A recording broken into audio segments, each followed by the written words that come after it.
Hello बच्चों, चलिए प्रश्न पढ़ते हैं। तो प्रश्न में दिया गया है बिंदु श्रावण किसे कहते हैं। तो इस प्रश्न की मुख्य अवधारणा के बारे में हम जान लेते हैं। तो यहाँ लिखेंगे मुख्य अवधारणा। इस प्रश्न की मुख्य अवधारणा है हमारे पास बिंदु श्रावण। तो लिखते हैं बिंदु श्रावण।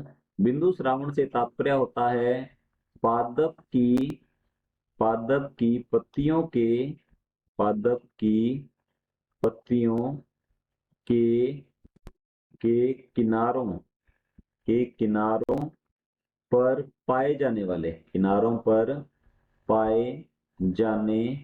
पाए जाने वाले जल रंध्रों पाए जाने वाले जल रंध्रों से जल की जल की द्रव रूप में हानि जल की द्रव रूप में हानि जो है हानि को बिंदु श्रावण कहते हैं।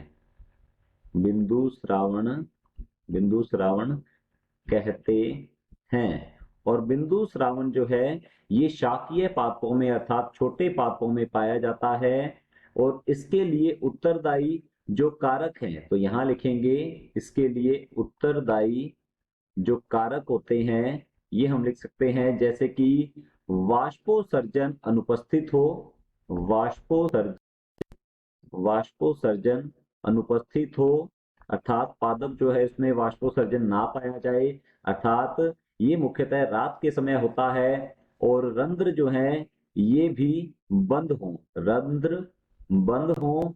और मूल द्वारा मूल द्वारा सक्रिय रूप से मूल द्वारा सक्रिय रूप से जल का अवशोषण जल का अवशोषण जल का अवशोषण हो जल का अवशोषण हो, जिससे कि मूल की जो जाइलम है मूल जाइलम जिससे कि मूल जाइलम जो है जिससे कि मूल जाइलम में धनात्मक दाब उत्पन्न होता है। मूल जाइलम जो है मूल जाइलम में धनात्मक दाब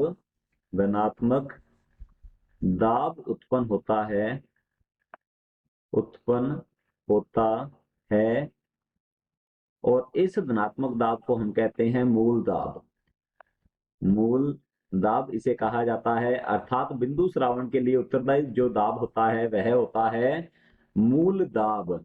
जब वाष्पोसर्जन अनुपस्थित होता है और रंध्र बंद होते हैं तो मूल द्वारा सक्रिय रूप से जल का अवशोषण होता रहता है, जिससे कि मूल जाइलम में यह जल एकत्रित होता रहेगा और मूल जाइलम में पाए जाने वाले जाइलम रस में एक धनात्मक दाब उत्पन्न होता है, जिसे मूल दाब कहते हैं। और इसी के कारण बिंदु श्रावण संभव हो पाता है।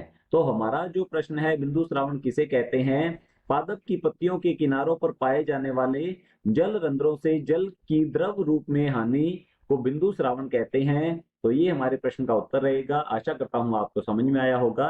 धन्यवाद।